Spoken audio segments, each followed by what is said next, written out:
এটি একটি বাংলা খবরের চ্যানেল। খবর দেখতে হয়, না হলে পিছিয়ে পড়তে হয়। সঠিক খবর দেখার জন্য আপনারা এখন দেখছেন খবর 48 ঘন্টা। বিজেপি পার্টির অফিস ভাঙচুর ও আগুন লাগানোর অভিযোগ উঠল তৃণমূল কংগ্রেসের দুষ্কৃতী বাহিনীর বিরুদ্ধে। ঘটনাটি ঘটেছে দক্ষিণ 24 পরগনা জেলার রাজপুর সোনারপুর পৌরসভার 26 নম্বর ওয়ার্ডের জগদ্দল এলাকায়। বিজেপি সূত্রে খবর, ওই ওয়ার্ডে 12টি বুথের মধ্যে 9টি বুথেই বিজেপি জয়লাভ করেছে লোকসভা ভোটে। তার গাত্রদয়ে তৃণমূল কংগ্রেসের দুষ্কৃতী বাহিনী এই কাজ করেছে বলে অভিযোগ জানান। এই সম্বন্ধে বিজেপি সোনারপুর 2 নম্বর মণ্ডলের সভাপতির প্রতিক্রিয়া শুনুন। এই খবর আপনারা দেখছেন একমাত্র খবর 48 ঘন্টার পর্দায়। নতুন নতুন খবর দেখার জন্য এই চ্যানেলটিকে সাবস্ক্রাইব করুন ও পাশে বেল আইকনটি আছে তা প্রেস করুন।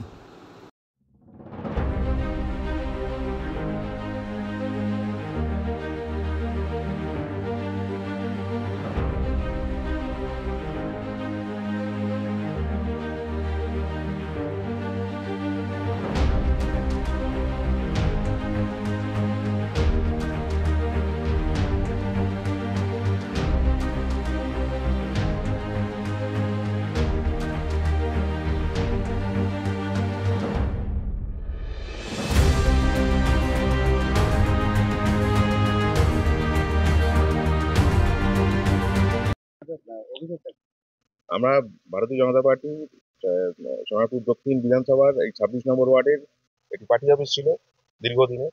এই পার্টি অফিসটিকে গতকাল রাত্রিবেলা তৃণমূলের দুষ্কৃতীরা পুড়িয়ে দিয়ে গেছে, সমস্ত আসবাবপত্র নষ্ট করেছে।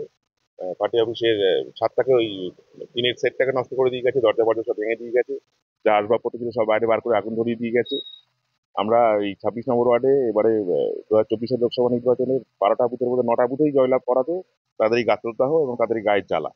এবং আমাদের শুধু পার্টি অফিস, আমাদের বিভিন্ন কর্মীদেরও ইনডাইরেক্টলি ডাইরেক্টলি থ্রেট দেওয়া হচ্ছে, রাস্তাঘাটে গেলে তাদের গালাগাল করা হচ্ছে, বিভিন্নভাবে পার্টি কর্মী ডিস্টার্ব করা হচ্ছে।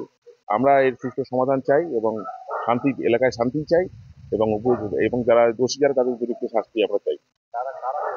তৃণমূলের দুষ্কৃতীরাই করেছে, তারা হেরে যাওয়ার ভয়ে তারা এই অত্যাচার চালাচ্ছে। হ্যাঁ, পুলিশ প্রশাসনকে আমরা জানিয়েছি, আমরা আমাদের লিগাল সেলের সঙ্গে কথা বলেছি, আমরা থানায় অভিযোগ দায়ের করেছি। আমার অরিজিৎ মুখার্জি, সোনারপুর দক্ষিণ 2 নম্বর মণ্ডলের সভাপতি।